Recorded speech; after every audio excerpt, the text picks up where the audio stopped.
الحمد لله الذي لم يتخذ ولدا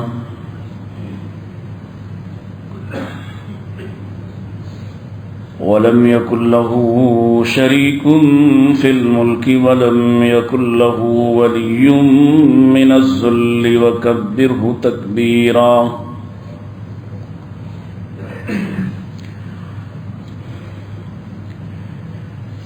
الحمد لله الذي علم بالأنعام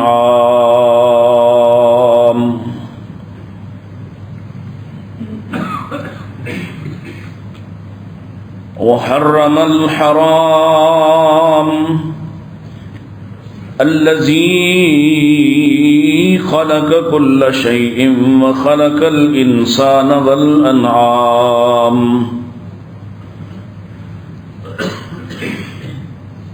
والصلاة والسلام على أشرف الأنبياء وسيد الأنام وعلى آله العظام وعلى أصحابه الكرام وعلى من اتبع الإسلام. اللهم صل على محمد وعلى آل محمد كما صليت على إبراهيم وعلى آل إبراهيم إنك حميد مجيد. اللهم بارك على محمد وعلى آل محمد كما باركت على إبراهيم وعلى آل إبراهيم إنك حميد مجيد.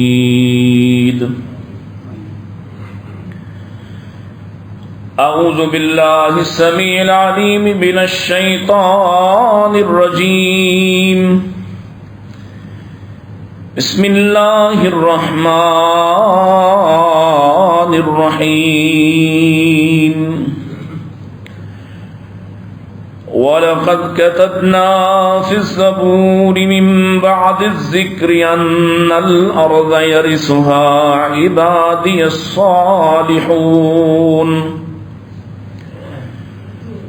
وقال الله تعالى والذين جاءوا من بعدهم يقولون ربنا اغفر لنا ولإخواننا الذين سبقونا بالإيمان ولا تجعل في قلوبنا غلا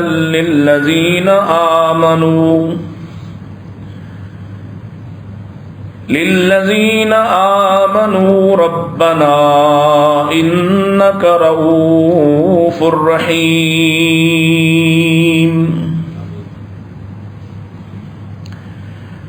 قال النبي صلى الله عليه وسلم من أحبهم فبحبي أحبهم ومن أبغضهم فببغضي أبغضهم. إن أحسن الحديث كتاب الله وخير الهدي هدي محمد صلى الله عليه وسلم وشر الأمور محدثاتها كل محدثة بدعة وكل بدعة ضلالة وكل ضلالة في النار.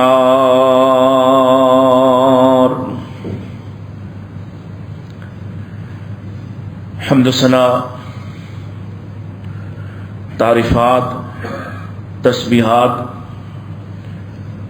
تحلیلات و تکبیرات اللہ سبحانہ و تعالی کے لیے، اس کے بے شمار انگنت لاتعداد احسانات ہیں، جو سراپا احسان ہے، حقیقی محسن ہے، جس نے ہم پر احسان فرمایا ہے،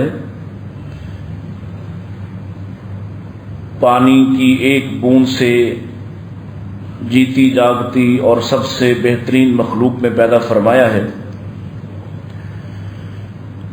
جس نے ہماری پرورش کے لیے ہمیں خاندان عطا فرمائے، اور جس نے ہماری ہدایت کے لیے انبیاء اور رسل کا سلسلہ چلایا۔ یہ اس کی نوازش ہے۔ عرب انسانوں میں سے منتخب کر کے چن کر ہمیں اس طبقے میں پیدا فرمایا جو اس کی توحید کو تسلیم کرنے والا ہے اور اس کے نبی کی نبوت کو ماننے والا ہے۔ اسی سے دعا کرتے ہیں اللہ ہمیشہ اپنی توحید کی عظمت کے ساتھ جینے کی توفیق عطا فرمائے۔ اسی سے دعا کرتے ہیں وہ اپنے آخری نبی خاتم النبیین جناب رسول اللہ کی اتباع میں ہی زندگی عطا فرمائے۔ درود السلام امام الانبیاء سید الاتقیاء جناب محمد مصطفیٰ صلی اللہ علیہ وآلہ وسلم کے لیے۔ ہمارا عنوان اور موضوع چل رہا تھا کہ صحابہ بارے احتیاط کیجیے،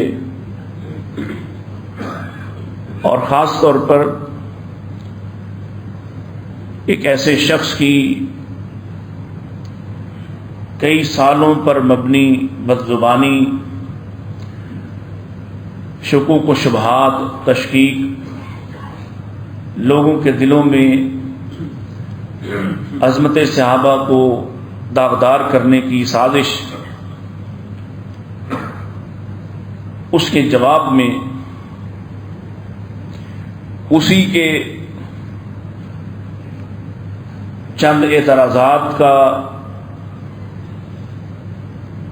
جواب،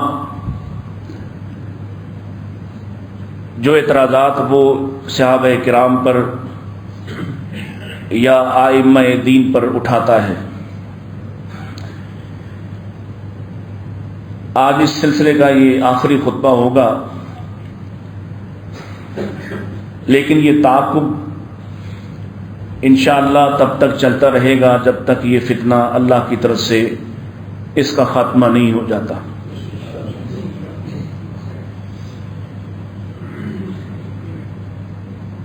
صحابہ کرام کے بارے میں احتیاط اس لیے بھی کرنا ہے کہ یہ وہ طبقہ ہے جس طبقے کی تیاری اللہ تعالیٰ نے اپنے پیغمبر سے کروائی ہے، جن کی تربیت جناب رسول اللہ صلی اللہ علیہ وسلم نے خود انجام دی ہے، اور جن سے نسبت بھی آپ نے خود اظہار بار بار اس کا اظہار فرمایا کہ سیدنا عبداللہ ابن مغفل رضی اللہ تعالیٰ عنہ کی روایت میں نے آپ کے سامنے پڑھی ہے، جو فرماتے ہیں اللہ کے رسول علیہ الصلوۃ والسلام نے خود یہ بات ارشاد فرمائی،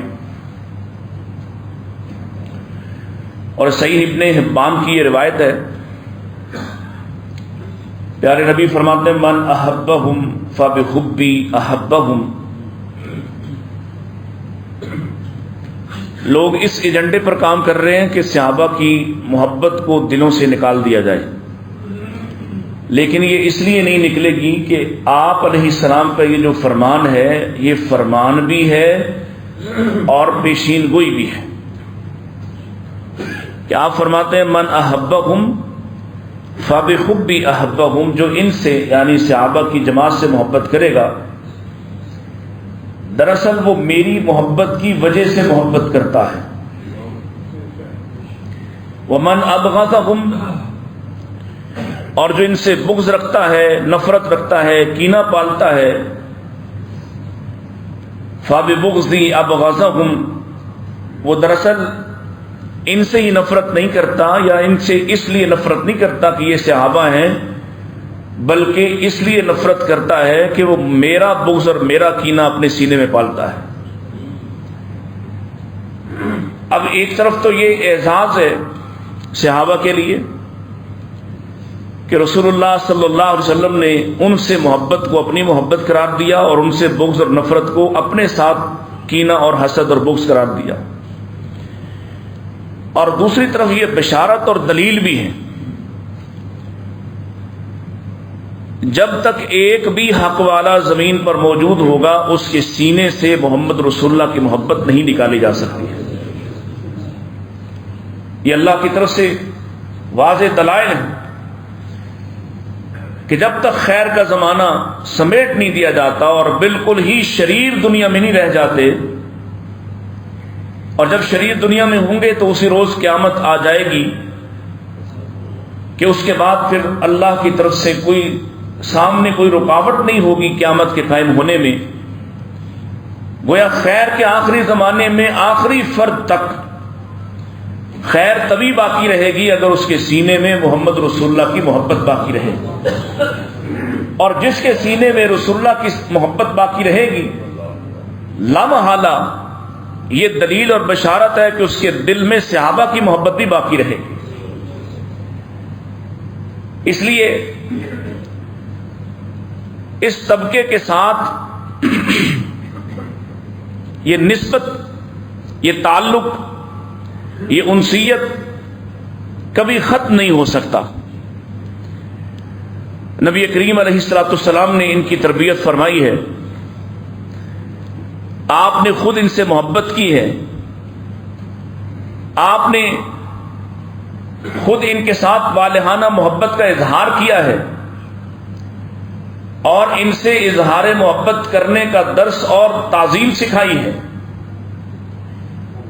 یہ ممکن نہیں ہے کہ لوگوں کے دلوں میں اللہ کی عظمت ہو، اس کی محبت ہو، رسول اللہ کی محبت ہو اور صحابہ کی محبت نکل جائے، یہ امکان نہیں ہے۔ لیکن سوال ہو سکتا ہے پھر کہ پھر آپ کیوں پریشان ہیں، آپ کیوں ایسے لوگوں کو جواب دیتے ہیں؟ اور بہت سے لوگ کہتے ہیں، نوجوان ہیں وہ ہماری تربیت کرتے ہیں، ہمیں رہنمائی دیتے ہیں کہ آپ اس سے متعلق بات ہی نہ کریں، کیا فرق پڑتا ہے؟ فرق پڑتا ہے اس لیے کہ بہت سے لوگ ہیں جو اس طرح کے جھوٹے پروپیگنڈے کا شکار ہو کر راہ راستے ہٹ جاتے ہیں، یہ اس قدر مبالغہ آمیزی کا رویہ اختیار کرتے ہیں۔ اس طرح کے جتنے بھی لوگ ہوتے ہیں وہ جھوٹ پر اپنی عبارت کو اور اپنی عمارت کو کھڑا کرتے ہیں اور لوگوں کو متاثر کرتے ہیں۔ ہماری ذمہ داری ہے کہ ہم ان کے سامنے حق واضح کر دیں، بینات کو سامنے رکھ دیں، اس کے بعد ان کی مرضی ہے، ہمارے ہاتھ میں کوئی سلطہ نہیں ہے، ہمارے ہاتھ میں کوئی اختیار اور ہمارے ہاتھ میں کوئی بندوق نہیں ہے کہ لوگوں کو سیدھی راہ پر زبردستی چلایا جا سکے۔ اس لیے مجبوری ہے، بات کا جواب بات سے ہی دیا جا سکتا ہے۔ اسی طرح ایک اور اعتراض ہوتا ہے کہ جواب دیتے ہوئے سخت الفاظ کیوں ادا ہوتے ہیں؟ ابھی تو بہت بچتا ہوں کہ سخت الفاظ ادا نہ ہوں۔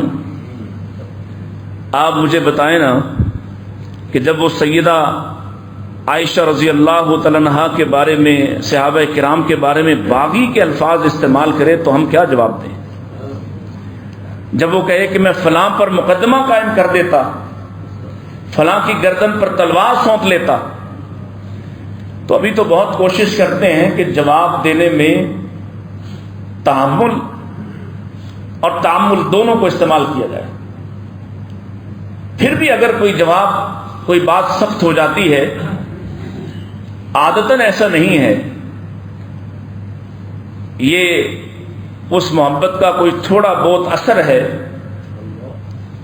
کہ جس پر شاید کوئی ہمارے والدین کو گالی دے تو غصہ نہ آئے، شاید ہمیں کوئی گالی دے تو غصہ نہ آئے، اور کم سے کم گالی کا جواب گالی سے نہ دیں، لیکن یہ ایسی ہستیاں ہیں جن کی محبت اللہ تعالیٰ نے ہمارے دلوں میں ڈالی ہے۔ سو ان کے لیے، ان کے دفاع کے لیے بسا اوقات وہ ساری احتیاطیں، بسا اوقات وہ ساری حلم کی تعلیم، تحمل کی تعلیم بعض اوقات ہو سکتا ہے کہ کہیں ناکام ہو جاتی ہو، لیکن میں اس پر نہ قطعی طور پر شرمندہ ہوں، نہ معذرت خواہانہ رویہ ہے۔ آئیے، یہ کون سا طبقہ ہے؟ سیدنا انس رضی اللہ تعالیٰ عنہ فرماتے ہیں ہمیں رسول اللہ صلی اللہ علیہ وسلم کے اس فرمان سے جتنی خوشی ہوئی، اتنی آپ کی کسی بات سے ہمیں خوشی نہیں ہوئی۔ یعنی بہت سی باتیں ہیں، بشارتیں ہیں، بہت ساری ایسی چیزیں جو اللہ کے رسول صحابہ کو جنت کی نوید سناتے ہیں، آخرت کے مختلف مدارج بتاتے ہیں، جنت کی کیفیات بیان کرتے، ظاہر ہے انسان اس سے خوش ہوتا ہے۔ آپ نے نام لے کر بھی صحابہ کو جنت کی بشارت دی، اس پر بھی خوش ہوتے ہیں۔ لیکن سیدنا انس رضی اللہ تعالیٰ نے ایک انوکھی بات کر رہے ہیں، اور جو بات میں آپ کے سامنے اپنی مجبوری عرض کر رہا ہوں وہ اس کے ساتھ بڑی منسلک ہے۔ فرماتے ہیں کہ آپ کے اس فرمان سے جتنی ہمیں خوشی ہوئی، آج تک اتنی کسی بات پر خوشی نہیں ہوئی تھی۔ کون سا فرمان؟ کہ نبی کریم علیہ السلام نے ارشاد فرمایا، انت، یعنی لوگوں کے سامنے کہا، انت مع من احببت، تم سب اسی کے ساتھ ہوگے جس سے محبت کرتے ہوگے۔ تو صحابہ کس سے محبت کرتے تھے؟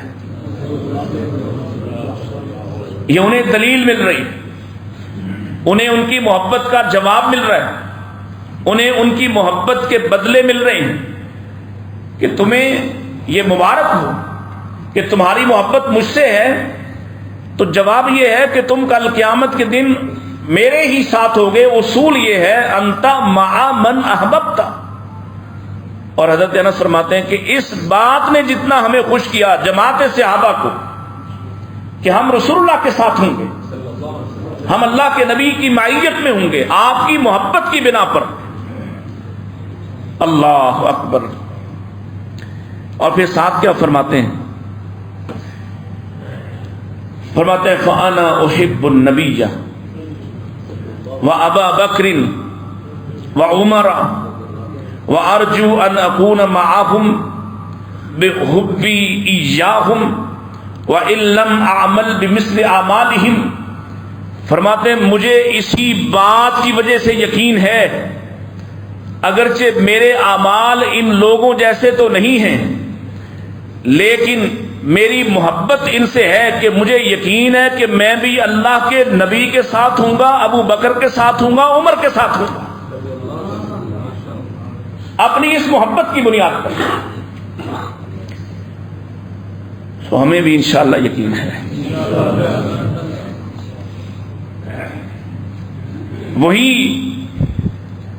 سیدنا انس والا ہی قول، وَإِن لَّمْ بِمِثْلِ أَعْمَالِهِمْ، اگرچہ ہمارے اعمال ان جیسے نہیں ہیں، ہمارا درجہ اور مقام ویسا نہیں ہو سکتا، لیکن ہمیں اپنی محبت کی وجہ سے یقین ہے کہ ہم بھی کبھی کہیں نہ کہیں ان کے آس پاس ہی ہوں گے انشاءاللہ۔ اس وجہ سے بھی جواب اور اس محبت کو، یہ سرمایہ ہے اہل سنت کا، صحابہ سے محبت، نبی کریم اور اسلام سے محبت، یہ ایمان والے کا سرمایہ ہے۔ اس کو بچانے کے لیے، اس کے ڈیٹرنس کو برقرار رکھنے کے لیے، اس کی آخری سطح کو برقرار رکھنے کے لیے، کم سے کم اس کینے سے بچانے کے لیے، اس حملے سے بچانے کے لیے ہمیں یہ بات کرنا پڑتی ہے، وگرنہ ہمارا بھی دل چاہتا ہے اس طرح کے فتنوں سے صرف نظر کریں اور لا تعلق رہیں۔ آئیے، جو اعتراضات گزشتہ 3 خطبات میں ہم نے پیش کیے، درمیان میں ایک خطبہ جو ہے وہ تعطل آیا، نہ آتا تو زیادہ اچھا تھا تاکہ ایک دفعہ بات مکمل ہو جاتی۔ بہرحال جو تعصب اور جو اعتراضات اس نے پیش کیے، جس طرح سے وہ اس طبقے پر طنز کرتا ہے، ان کا استہزاء کرتا ہے، مذاق اڑاتا ہے اور حقائق کو مس کرتا ہے، تو مجبور ہیں کہ اس کی ایک ایک پرت کو کھولا جائے۔ اس کے مزید اعتراضات میں سے آج چند ایک اعتراضات جو اس قابل تھے کہ جن کا جواب دیا جاتا، بہت سی تو ایسی باتیں ہیں یقین جانیں کہ جن کو سن کر ماں سوائے دل جلنے کے اور کوئی سخت ترین رد عمل دینے کی اور کوئی بات سمجھ نہیں آتی کہ ایک آدمی اس حد تک بھی جہالت زدہ ہو سکتا ہے، وہ دعوی اسلام کرتا ہو اور پیغمبر اسلام کے قریبی رشتہ داروں پر اور ان کی تحریک پر اس طرح سے آوازیں کستا ہو اور اس طرح کی بازاری زبان اختیار کرتا ہو کہ جس کا جواب بھی بمشکل اس ممبر پر دیا جا سکتا ہے۔ آج کا اس کی طرف سے جو پہلا اعتراض ہے، کہتا ہے، اور میرے دوستوں کو اعتراض ہوتا ہے کہ آپ اس کو صاحب کہیں، عزت و احترام کے ساتھ نام لیں، وہ معاویہ معاویہ کرتا پھرے،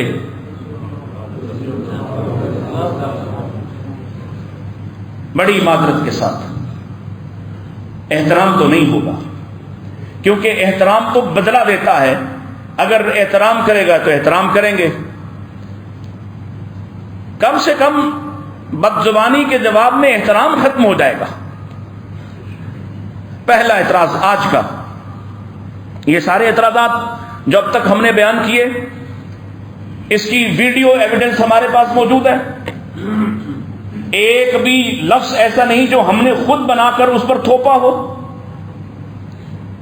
جسے یہ خیال ہو، جس نوجوان کو خیال ہو کہ شاید ہم رد عمل میں کہیں ریڈ لائن کراس کر رہے ہیں، بسم اللہ، جس وقت چاہے ہمارے پاس آ سکتا ہے۔ میرا تو دل تھا پہلے کہ میں چلا کر وہ سارے اعتراضات آپ کو جواب دوں، لیکن مسجد کے تقدس کی وجہ سے میں نے اس کی بدزبانی کو یہاں نہیں چلایا ہے۔ پہلا اعتراض آج کا وہ یہ ہے، اب آپ دیکھتے جائیے ذرا، پوچھنے والے نے کوئی سوال پوچھا ہوگا اور جواب یہ دیا ہو، اور جس سے سوال بھی ظاہر ہوتا ہے کہ سوال کیا ہوگا، کہ صحابہ کرام، یہ میں کہہ رہا ہوں، وہ تو نہیں کہتا، وہ تو کہتے صحابہ بس، صحابہ کرام زبانی قرآن پڑھتے تھے، لہذا ان کو کم ثواب ہوگا، اور آج کوئی شخص جب موبائل پکڑ کر پڑھتا ہے یا قرآن پکڑ کر ہاتھ میں پڑھتا ہے تو اس کو ان صحابہ سے زیادہ ثواب ہوگا، کیونکہ اس نے قرآن کو پکڑا بھی ہے، دلیل، قرآن کو پکڑا بھی ہے، اس کو دیکھتا بھی ہے، دیکھنا بھی ثواب، پکڑنا بھی ثواب اور پڑھنا بھی ثواب، اس لیے اس کو صحابی سے زیادہ ثواب ملے گا۔ کیا جواب دیں؟ کچھ عقل میں، کچھ دانش میں آتی ہے بات؟ اور یہ نوجوان، پڑھا لکھا نوجوان، انجینئر سنتے سنتے اس کے دام میں ایسا پھنسا ہوا کہ انجینئر ہے تو گویا اس نے تو آسمان سے کوئی وحی کی الگ کتاب لے لی ہے۔ اللہ کے رسول کیا فرماتے ہیں صحابہ کے ثواب کے بارے میں؟ نبی کریم علیہ السلام کے الفاظ سن لیجئے، آپ فرماتے ہیں، یہ بخاری شریف کی روایت ہے، وہی بخاری مسلم جس کا حوالہ دیتے تھکتا نہیں، اور اکثر حوالے بھی غلط اور الفاظ بھی مرضی کے، اسی صحیح بخاری میں سے نبی کریم علیہ السلام نے صحابہ کے ثواب کی حد اور حیثیت بتائی ہے۔ فرمایا، لا تسبوا اصحابی، میرے صحابہ کو برا نہ کہو، میرے صحابہ کو برا نہ کہو۔ اگر تم میں سے کوئی ایک احد پہاڑ کے برابر سونا خرچ کر دے اور ان میں سے، یعنی صحابہ میں سے کوئی ایک مٹھی یا آدھی مٹھی جو خرچ کر دے، تو اللہ کے رسول فرماتے ہیں تم میرے صحابی کے عمل کو، اس کے ثواب کو، اس کی حیثیت کو نہیں پہنچ سکتے ہو۔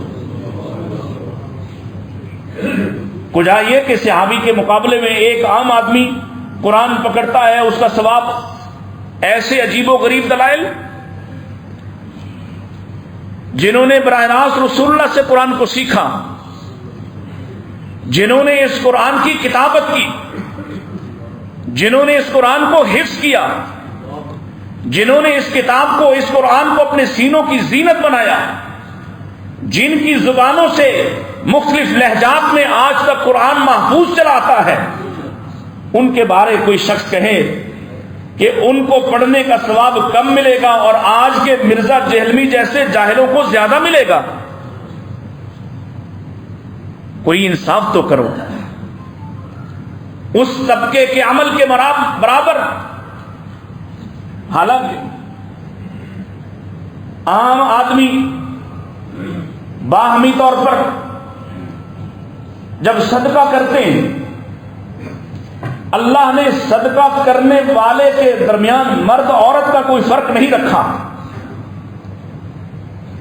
کسی پڑھے لکھے غیر پڑھے لکھے کا کوئی اس میں کوئی فرق نہیں رکھا کہ ایک پڑھا لکھا آدمی اگر صدقہ کرے تو اس کو زیادہ ثواب ملے گا، نہ کوئی قیمت رکھی کہ اتنا صدقہ کرو تو زیادہ اجر ملے گا، اتنا کرو تو کم ملے گا۔ لیکن اللہ کو پتا تھا، اسی لیے رسول اللہ سے ایسے الفاظ ادا کروا دیے کہ لوگ بعد میں آ کے صحابہ کا مقابلہ کرنا شروع کریں گے، اور مقابلے کی متوقع مقابلے کی وجہ سے اللہ نے یہ بات پیارے نبی کی زبان سے ادا کروائی کہ آنے والا بعد میں، اور بعد میں آنے والا مرزا جہلمی نہیں، بعد میں آنے والا سعید ابن جبیر ہی کیوں نہ ہو، سید التابعین ہی کیوں نہ ہو، عبد القادر جیلانی ہی کیوں نہ ہو، امام ابو حنیفہ ہی کیوں نہ ہو، اور سارا زمانہ مل جائے، سارے لوگ ایک جیسے ہو جائیں، اور پھر بھی وہ احد پہاڑ جتنا سونا خرچ کر دیں، نیکی کے اعتبار سے ایک ادنا صحابی جو آخری وقت میں رسول اللہ سے ملا، جسے ایک مجلس حاصل ہوئی، جس نے میرے نبی کے ساتھ کوئی ایک لمحہ گزارا، جس نے پیارے نبی علیہ السلام کی ملاقات کا شرف پایا، بینا تھا یا نابینا تھا، دیکھا یا دیکھے بغیر ملاقات کی، صحابیت کے شرف سے مشرف ہوا، اس کا عمل اتنا بڑا ہے کہ وہ ایک مٹھی یا آدھی مٹھی جو خرچ کر دے تو بعد میں آنے والے، چاہے آنے والے امام مالک کیوں نہ ہوں، آنے والے عبد القادر جیلانی کیوں نہ ہوں، آنے والے حسن بصری کیوں نہ ہوں، کتنے بڑے بڑے تابعین ہیں، کتنے بڑے بڑے ائمہ ہیں، ان جیسے لوگ بھی احد پہاڑ خرچ کر دیں پھر بھی صحابی کے عمل کے برابر نہیں ہو سکتے۔ مرزا جہلمی یا اس کے ماننے والوں کی تو بات ہی کیا ہے، ان کے بارے میں یہ اعتراض اٹھایا جاتا ہے۔ اسی طرح اگلی بات وہ اس سے بھی زیادہ تکلیف دہ ہے، کہا ہمارے نزدیک صحابی ہونا فضیلت نہیں۔ سنیے اب درد کہاں سے اٹھتا ہے۔ ہمارے نزدیک صحابی ہونا فضیلت نہیں، بلکہ فضیلت یہ ہے کہ کوئی شخص لا الہ الا اللہ پڑھ لے۔ سبحان اللہ، کیا دھوکے کی دلیل ہے۔ دھوکہ یہ ہے کہ کوئی شخص توحید مان لے تو یہ ایک بڑا عمل ہے، تو صحابہ نے کیا مانا ہے؟ ان کا اسلام توحید کے بغیر تھا۔ اب آپ اس بات پہ نہیں پہنچ رہے ابھی۔ یہ رافضیوں کا اعتراض جو یہ دعویٰ کرتے ہیں کہ اندر سے کوئی مسلمان وچوں مسلمان کوئی نہیں سے،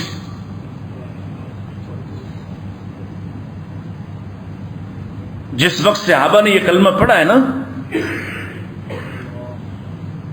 اللہ اکبر، جانتے ہیں وہ حالات کیسے تھے؟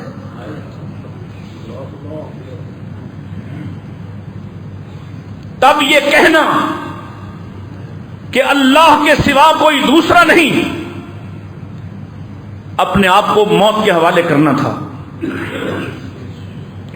اور اس کلمے کے لیے، اس جملے کے لیے ان کے بارے میں تم یہ سوچ پیدا کرتے ہو کہ شاید وہ انکاری تھے توحید کے، وگرنہ یہ بات کون کوئی عقل والا کر سکتا ہے کہ صحابی ہونے کی فضیلت نہیں؟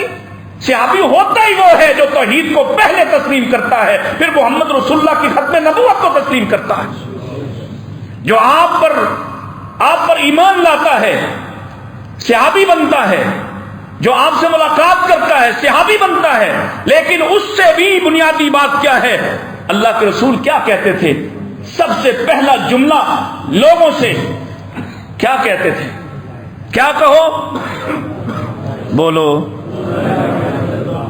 قل لا الہ الا اللہ۔ آپ تو اقرار ہی اس بات کا کرواتے تھے، اعتراف ہی اس بات کا کرواتے تھے، جھگڑا ہی اس بات کا تھا کہ پہلی بات یہ ہے کہ آؤ اس رب کو مانو جس کے مقابلے میں کوئی دوسرا رب۔ یہ کیسا دھوکہ ہے کہ صحابی ہونا فضیلت نہیں؟ پھر سمجھیے میری بات کو، یہ بڑا خوفناک فتنہ ہے۔ صحابی ہونا فضیلت نہیں، فضیلت لا الہ الا اللہ میں ہے۔ گویا صحابی لا الہ الا اللہ کے قائل نہیں تھے۔ صحابی بنتا ہی تب ہے نبی کے گھر میں بھی پیدا ہو جائے، اگر وہ اللہ کی توحید کا انکاری ہے وہ صحابی بن سکتا؟ نبی کے چچا ہیں، چچا ہیں، آخری عمر میں کہنا نہیں چاہ رہا تھا، یہ آخری سانسوں پر بھی کیا کہا تھا؟ صرف اتنا اعتراف کر دو، کہہ دو کہ اللہ کے مقابل کوئی دوسرا الہ تم نہیں مانتے ہو۔ اللہ، گویا ایسا پورٹریٹ کیا جاتا ہے، ایسی تصویر بنائی جاتی ہے، معاذ اللہ صحابی توحید کو نہیں مانتا تھا یا صحابی لا الہ الا اللہ کا قائل نہیں تھا، اور ان کی حالت تو یہ ہے، قرآن نے کہا نا الا من اکرہ قلبہ مطمئن بالایمان۔ مار پڑ رہی بلال کو، مار پڑتی تھی خباب کو، مار پڑتی تھی آل یاسر کو، اور نبی پیغام بھیج رہے جاؤ ان سے کہو ان کے اندر ایمان ہے، یہ اللہ بھی جانتا ہے میں بھی جانتا ہوں۔ زبان سے کافروں کو خوش کرنے کے لیے جملے کہہ دو، وہ نہیں کہتے تھے، وہ نہیں کہتے تھے۔ تو فیل دوسی آئے، سردار ہیں، مسلمان ہو گئے، کہ اللہ کے رسول میں بیت اللہ میں کھڑے ہو کر ایمان کا اظہار کرنا۔ فرمایا نانا تجھے ماریں گے، تیرا احترام نہیں کریں گے، تجھ پر غیظ و غضب سے ٹوٹ پڑیں گے۔ عرض کرنے لگے اللہ کے رسول یہی تو چاہتا ہوں جو آپ کے ساتھیوں کو، مکے والوں کو مار پڑ رہی ہے، مجھ طفیل دوسی کو بھی مار پڑے تاکہ میں بھی ان کے برابر ہو جاؤں۔ 6 سال میں حضرت عمر رضی اللہ عنہ نے ایمان قبول کیا۔ مسلمان ہونے کے بعد نبی پاک علیہ السلام کی مجلس سے باہر نکلے اور پوچھا کون ہے جو سب سے زیادہ بات کو پھیلانے والا ہے؟ کسی نے کہا یہ جمیل نامی ایک شخص ہے۔ اس کے پاس گئے اور کہا سنو، میں اللہ کی توحید کو مان چکا، محمد کو نبی مان چکا صلی اللہ علیہ وسلم۔ اس نے شور مچانا، اس نے اپنی چادر سنبھالی، بھاگتا ہوا شہر میں ہر گلی بازار میں، اور حضرت عمر پیچھے پیچھے۔ وہ کہتا جاتا خطاب کا بیٹا صحابی ہو گیا، اور حضرت عمر پیچھے کہتے جاتے تو جھوٹ بولتا ہے، میں تو مسلمان ہوا۔ اور پتہ ہے اس اظہار ایمان کی قیمت کیا تھی؟ لوگ ٹوٹ پڑے عمر پر،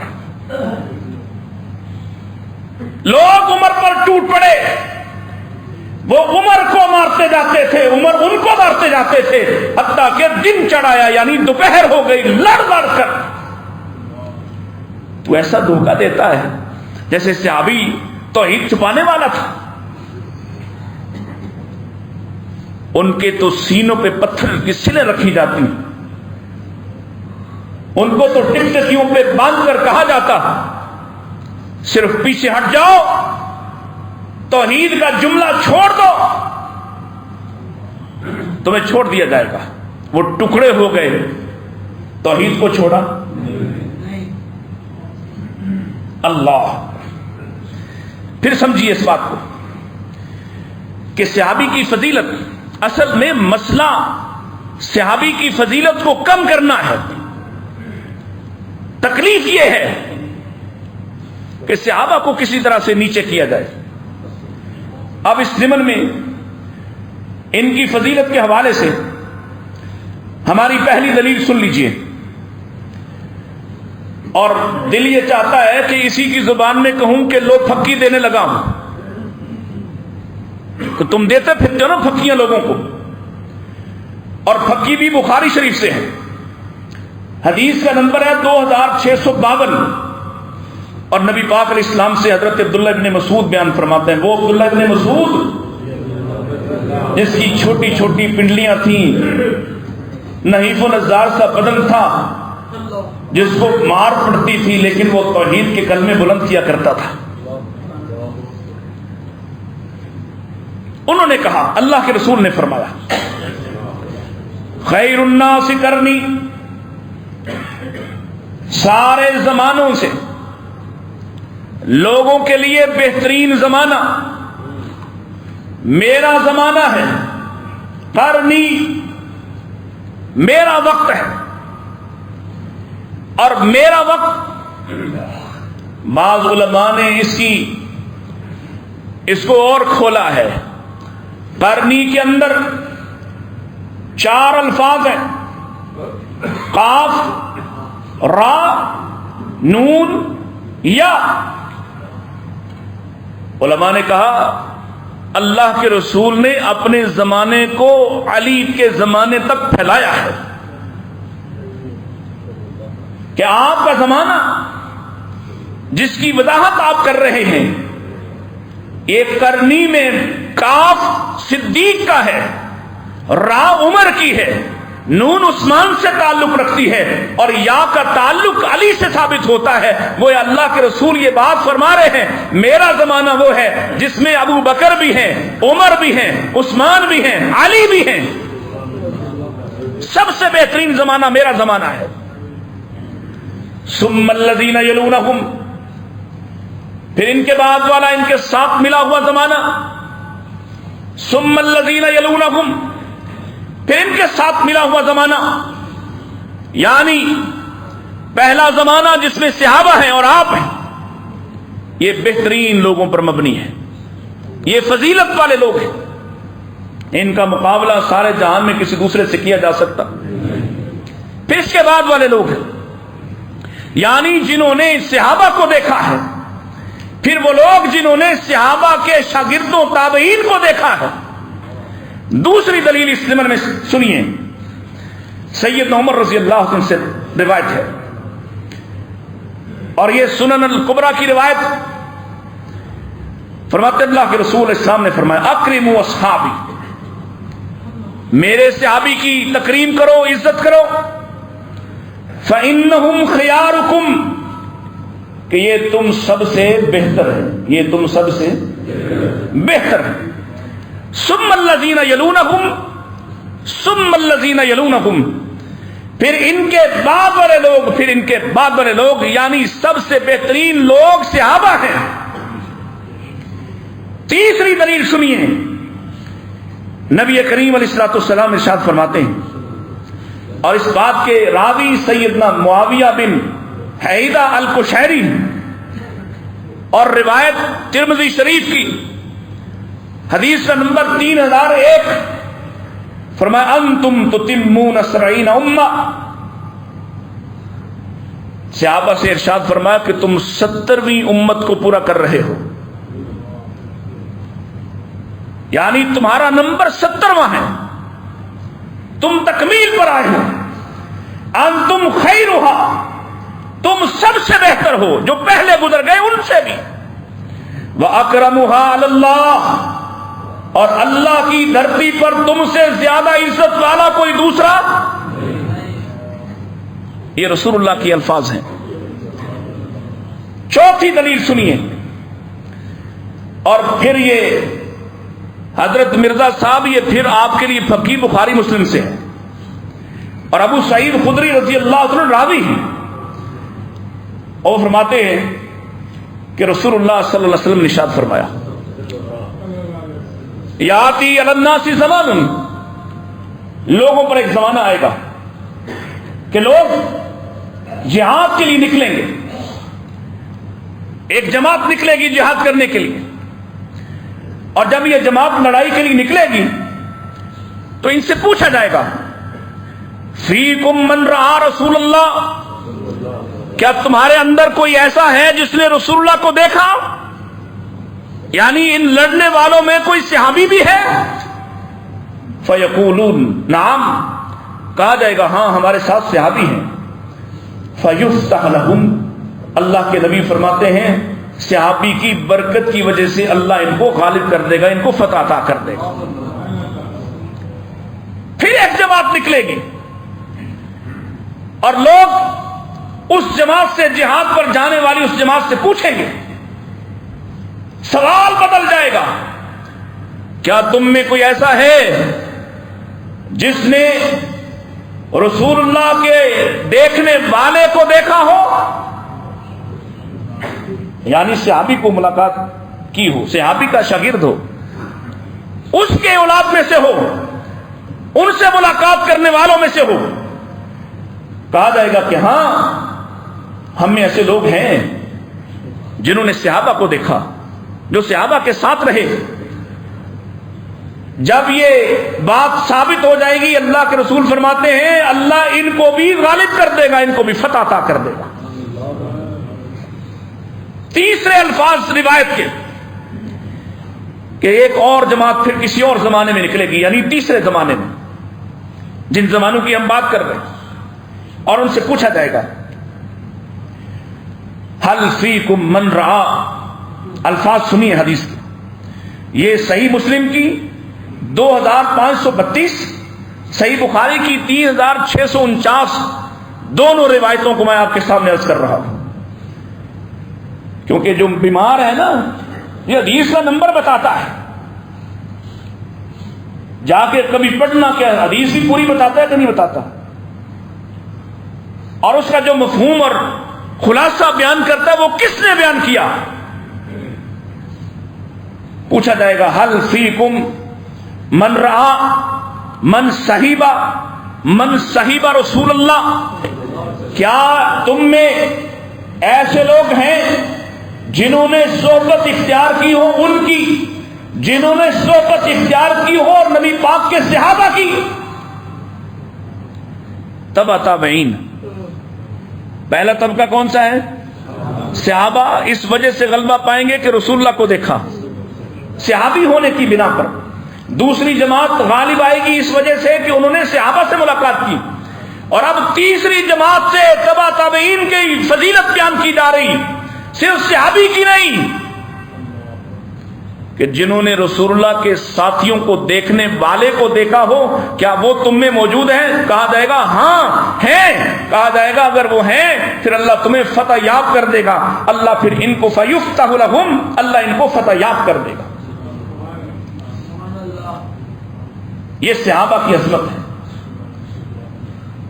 جن کے بارے آپ فرما رہے ہیں کہ ان کا ثواب بھی کم ہے، جن کے بارے آپ بدزبانی کرتے ہیں کہ ان سے زیادہ خالی کلمہ پڑھنے والے کی فضیلت زیادہ ہے۔ آئیے پانچویں دلیل،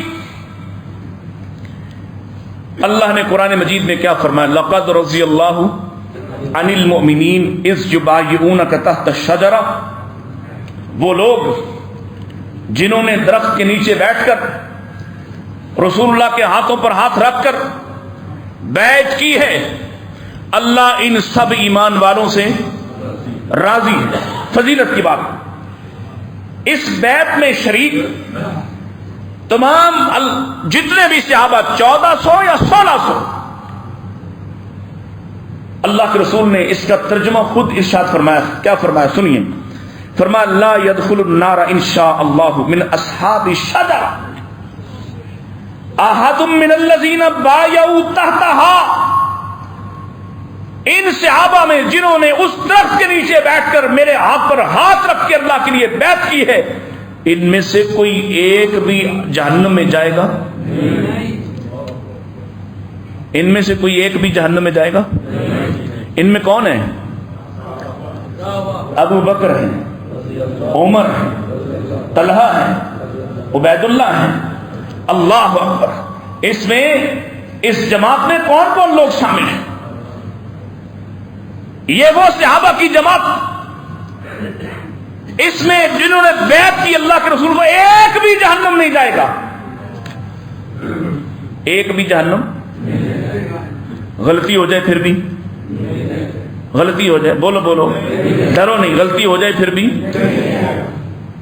حاتب بن ابی بلتا کہو رضی اللہ تعالی، ان کا ایک غلام تھا، وہ رسول اللہ کے پاس آیا صلی اللہ علیہ وسلم اور آ کے شکایت کی کہ حاتب میرے ساتھ اچھا سلوک نہیں کرتا، برا سلوک کرتا ہے، اور ساتھ کہنے لگا اللہ انہیں جہنم میں داخل کرے گا۔ نبی پاک کے صحابی کی شکایت کی ہے اور کہا جہنم میں اللہ داخل کرے گا۔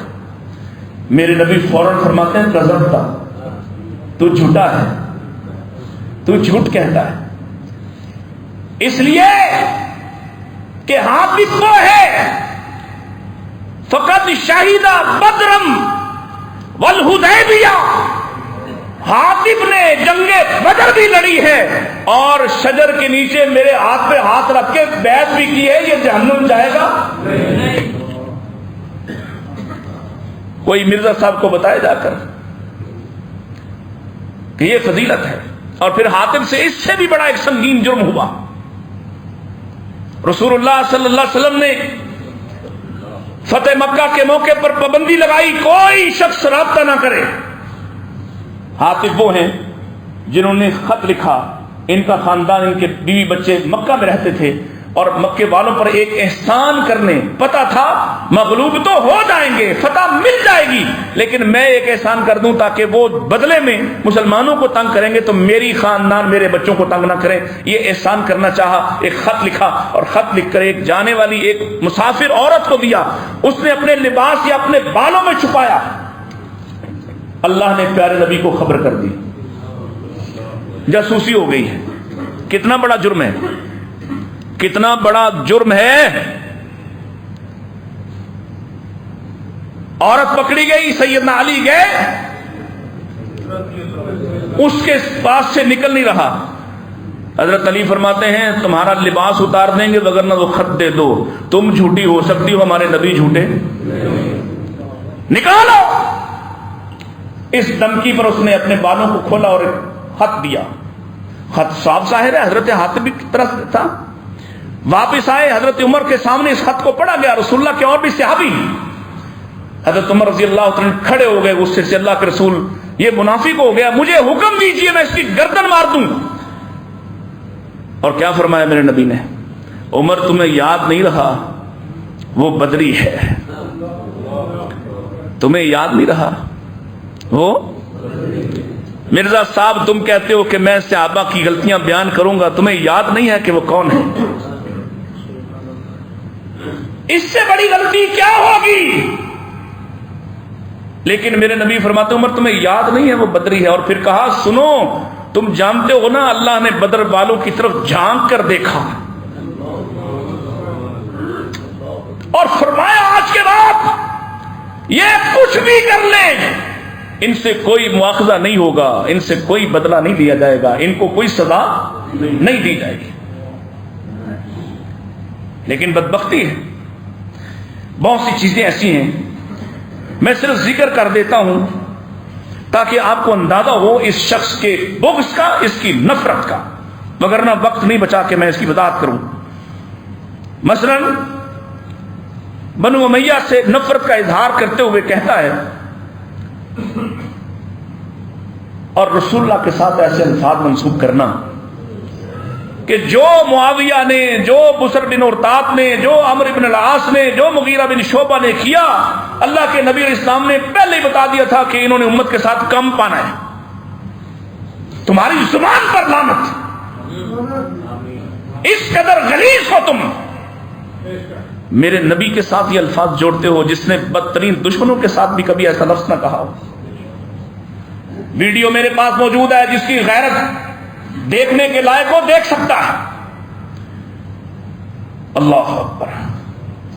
نبی کریم علیہ الصلوۃ والسلام نے اگر بنو امیہ کی ان متوقع اور تمہاری مذمومہ قسم کی بیماریوں کا ذکر کیا ہوتا تو سنیے جلدی جلدی سے کہ نبی پاک صلی اللہ علیہ وسلم کبھی ان کو حاکم بناتے. سید ابو سفیان کو اللہ کے رسول نے نجران کا والی بنایا اور وہ آپ کی وفات کے بعد تک بھی اس کے حاکم رہے. یاد رکھنا میری بات کو. عتاب بن اسید روئے زمین پر سب سے حرمت والی جگہ مکہ کے حاکم رہے، یہ بھی اموی ہیں. خالد بن سعید صنعاء اور یمن کے اور بنی ملحج کے حکمران رہے اور یہ رسول اللہ نے تقرری کی ہے. ابان بن سعید اور سعید بن سعید حاکم رہے. ابان بحرین کے والی رہے اور سعید جو ہے مختلف زکوٰۃ کے اموال پر حاکم تھے. یہ رسول اللہ کی تقرریاں ہیں. اللہ کے رسول نے ان کو حاکم بنایا ہے اپنے زمانے میں، اور جب تک یہ رہے کسی نے ان کو چھیڑا نہیں حتیٰ کہ وفات پا گئے. یہ انتخاب ہے رسول اللہ کا. بنو امیہ ایسا دھوکہ دیا ہوا ہے بنو امیہ کو دشمن بنا کے کہ کوئی فرد ان میں سے اعلیٰ سے اعلیٰ ہی کیوں نہ ہو، بنو امیہ کا فرد ہونے کی بنیاد پر اس کو گالیاں شروع کر دیتے ہیں. اسی طرح سے ایک دو بات جو بڑی اہم ہے جو مختصر وقت میں عرض کر دوں. حضرت فرماتے ہیں قادیانی اگر ہمیں کافر نہ کہیں تو ہم بھی انہیں کافر نہیں کہیں گے. سبحان اللہ. یعنی وہ اس لیے کافر ہے کہ ہمیں کافر کہتا ہے، اگر ہمیں کافر نہ کہے تو ہم اس کو کافر نہیں کہیں گے. اللہ اکبر. یعنی نبی کی نبوت پر ڈاکہ ڈالتے جائیں تو کفر نہیں ہے. امت کا اجتماعی فیصلہ ہے، پاکستان کا آئینی قانونی فیصلہ ہے، علماء کا فیصلہ ہے، لیکن وہ کافر اس لیے نہیں کہ تم کہتے ہو وہ ہمیں کافر نہ کہیں، وہ اس لیے کافر ہے کہ ہمیں کافر کہتے ہیں. اور دوسری طرف کیا کہتا ہے؟ صحابہ کو کافر کہنے والا کافر نہیں ہوتا. یہ طارق جمیل ہو یا کوئی اور اس طرح کا یا غامدی ہو، وہ بھی یہ کہتا ہے تمہارا مسئلہ شہرت ہے، ایمان نہیں. وگرنہ وہ شخص ایک آدمی دوسرے آدمی کو بغیر دلیل کے کافر کہے تو حدیث کہے جس کو تم بھی استعمال کرتے ہو کہ وہ کہنے والا خود کافر ہو جائے گا. لیکن اسی حدیث کو سامنے رکھ کر تم لوگ یہ کیسے فیصلہ کر لیتے ہو کہ نبی کی جماعت کو کوئی کافر کہے تو وہ کافر نہیں ہوگا؟ یعنی مرزا جہلمی کو کوئی کافر کہے وہ کافر ہے، مجھے کوئی کافر کہے مجھے کہنے والا خود کافر ہے، لیکن صحابہ کو کافر کہہ دے تو کوئی بات نہیں، وہ کافر نہیں ہوتا. اعوذ باللہ. تمہارے انصاف کی بھی کیا ہی بات ہے. اسی طرح سے اور میں یہ اس طرح کی باتیں جب میرے سامنے، میں حیرت میں، یہ آدمی چھپا ہوا ہے ابھی تک اہل سنت کی لبادے میں، مگر بات تو کھل گئی ہے. یہ رافضیوں کا نظریہ اور ان کے بھی اللہ کی قسم پڑھے لکھے لوگ یہ نہیں کہتے، جاہل قسم کے ذاکرین ہیں. وہ کہتے ہیں محمد بن قاسم یہاں آیا تھا کس کے پیچھے؟ راجہ طاہر نے اہل بیت کو پناہ دے رکھی تھی اور یہ ان کو قتل کرنے آئے تھے، یہ کوئی جہاد کرنے اور اسلام کے لیے نہیں آئے تھے. آج صبح یہ بات میں نے اس کی زبان سے سنی ہے، یہی بات کہ راجہ طاہر نے یہاں پر اہل بیت کو چھپا رکھا تھا، ان کی حمایت کر رہا تھا، اس لیے بنو امیہ کی حکومت میں غصہ دیکھیے. محمد بن قاسم جو جہاد کے لیے آیا اور جس نے جہاد کیا اور جس نے اس خطے پر اسلام کا جھنڈا لہرایا، اس کے بارے کہتا ہے کہ وہ بنو امیہ کی وجہ سے اہل بیت کے بغض میں یہاں آیا تھا، جہاد کے لیے نہیں آیا تھا۔ صدقے جاؤں تمہاری تاریخ کے بھی۔ پھر اگلی بات، حدیث کہتی ہے لا یزال الناس بخیر ما عجل الفطر، لوگ اس وقت تک خیر پر رہیں گے جب تک وہ افطار کرنے میں جلدی کریں گے۔ یہ بخاری شریف کی روایت۔ لیکن یہ چونکہ رافضیوں کے خلاف ہے، لہذا اس سے کمزور ترین روایت لے کے آتا ہے اور اس میں کہتا ہے کہ ستاروں کے نکلنے سے پہلے تک اگر افطار کر لے تو ٹھیک ہے، اور پھر کہا یہ 25-30 منٹ کا تاخیر ہے جس پر آپ نے یہ بات کہی، 10 منٹ کا کوئی مسئلہ نہیں۔ کشن کن کو مل رہا ہے؟ جن کا پروردہ ہے۔ اگلی بات، یہ میں صرف اس کے عقائد اور اس کے نظریات آپ کے سامنے رکھ رہا تاکہ آپ اور آپ کی آنکھیں کھلے۔ کہا اب پوری امت میں سے وضو میں پاؤں نہیں دھوتا ہے، اس کے پاؤں دھلے دھلائے ہیں۔ قرآن کہے وَأَرْجُلَكُمْ إِلَى الْكَعْبَيْنِ، قرآن کی نص، قرآن کہے فَاغْسِلُوا وُجُوهَكُمْ وَأَيْدِيَكُمْ إِلَى الْمَرَافِقِ وَامْسَحُوا بِرُؤُوسِكُمْ وَأَرْجُلَكُمْ إِلَى الْكَعْبَيْنِ، پاؤں دھونے کہاں تک؟ انگوٹھے کی نوک سے لے کر ٹخنے تک۔ اب امت میں ایک طبقہ ہے جو پاؤں نہیں دھوتا اور دھونے کا قائل نہیں، کیا کرتا ہے؟ ہاتھ پھیر لیتا ہے، مسح کر لیتا ہے۔ ایک منکر روایت لے کر آیا اور کہتا ہے تم جرابوں کے مسح کی بات کرتے ہو، ہم تو پاؤں پر مسح کرنے کے بھی قائل ہیں اور یہ بھی درست ہے۔ اس صرف میں اس کی پارٹی آپ کے سامنے واضح کر رہا ہوں کہ آنکھیں کھولیں۔ ٹھیکری پر نماز پڑھنا بھی افضل، ہاتھ چھوڑ کے ارسال الیدین کر کے نماز پڑھنا بھی افضل، اس کے نزدیک، ہمارے نزدیک نہیں، یا اللہ اس کے رسول کے نزدیک نہیں۔ پاؤں دھوئے بغیر مسح کر لینا، ہاتھ پھیر لینا، یہ وضو ہو گیا۔ نبی کہیں صحابی کو جاؤ وضو پھر کر کے آؤ، تمہاری ایڑیوں کے ابھی بھی کچھ حصے خشک ہیں، اور فرمایا یہ خشک رہے تو یہ آگ میں داخل ہوں گے، یہ خشک رہے تو آگ میں جلیں گے۔ اور تو فرمائے کہ پاؤں دھوئے بغیر ہاتھ پھیر لے تو کافی ہو گیا، مسح کر لے تو کافی ہو گیا۔ اور ایک اور بات،